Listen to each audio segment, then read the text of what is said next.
ចូលកុំតឹងតែងនៅក្នុងចិត្តអីអាណន់កណាបានប្រាប់រឿងនេះដល់ទ្រង់ជាច្រើនដងទៅហើយ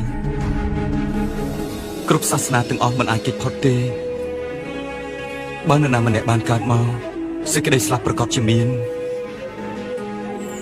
បើទ្រង់ជួបនរណាម្នាក់ក៏ត្រូវបែកគ្នាទៅវិញដែរគ្រប់ទឹករលកទាំងអស់បើបងបកដោយគ្មានសេចក្តីស្លាប់អញ្ចឹងការកើតមកប្រកបជាគ្មានសេចក្តីស្លាប់ដូចគ្នាដែរ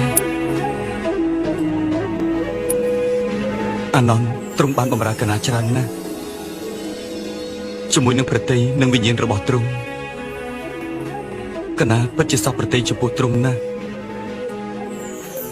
ទ្រង់ពិតជាបានប្រតិបត្តិត្រឹមត្រូវហើយប៉ុន្តែទ្រង់អាចបន្តទៅមុខបានច្រើនទៀតដើម្បីការគោរពប្រតិបត្តិទ្រង់ប្រកាសជាអាចកំចាត់ចោលការកើតនិងស្លាប់បានជាមិនខានទ្រង់នឹងអាចសម្រេចនូវសេចក្តីស្ងប់បានទ្រង់នឹងអាចប្រាចាកពីសេចក្តីទុក្ខគ្រប់យ៉ាងហើយកណាមានការជឿជាក់ថាទ្រង់ប្រកាសជាអាចធ្វើរឿងទាំងនេះបានកណាពិតជាសប្បាយប្រតិយខ្លាំងណាស់ដោយសារការប្រតិបត្តិរបស់ទ្រង់អាណន់មានគុណធម៌ពិសេស4ប្រការទ្រង់មានវិជ្ជាទន់ភ្លន់ទ្រង់តែងតែទទួលបន្ទុកជាមួយអ្វីៗដែលទ្រង់ទទួលអាណន់ពោពេញទៅដោយក្តីមេត្តាចំពោះអ្នករាល់គ្នាហើយក៏គ្មាននរណាម្នាក់ដូចជាអាណន់ដែរនៅពេលដែលទ្រង់ស្ងប់ស្ងាត់មិនដូចជាកណាទេអាណន់ទ្រង់តែងតែគោរពកណាមិនដែលសួរពីអ្វីឡើយបន្ទាប់ពីទ្រង់បានលះបង់រូបកាយរបស់កណាទ្រង់នឹងបានបញ្ចេញជាមួយនឹងការទទួលខុសត្រូវជាការទទួលខុសត្រូវរបស់ទ្រង់យ៉ាងច្រើនតថាគតសូមគុំយើងឆ្ងាយពីទីនេះឯងភូមិនេះតូចណាស់សូមព្រះអង្គគង់នៅទីនេះហើយមានកន្លែងជាច្រើនទៀតដែលព្រះអង្គអាចយាងចូលព្រះមហាបរិនិព្វានបានដូចជារាជក្រឹស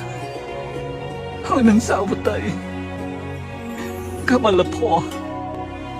ឬមួយពីរិណាស៊ីសូមជ្រើសកន្លែងណាមួយទៅក្រាបទូល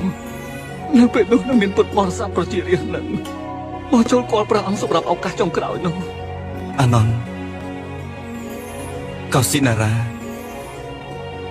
គឺជាកន្លែងដែលកណាចង់បានខ្លាំងណាស់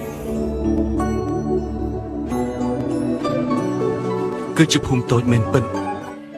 មានផ្ទះធ្វើពីដីល្បាប់មានដើមវិសាលព្រឹងកំពុងតែបញ្ចេញផ្កាទទួលកណានៅពេលចុងក្រោយនេះអាណន់មើលទៅផ្កាទាំងអស់នេះទៅកំពុងតែធ្លាក់មកលើកណាមុនពេលដែលកណាទៅឆ្ងាយអាណន់ទ្រង់អាចធ្វើរឿងមួយបានទេ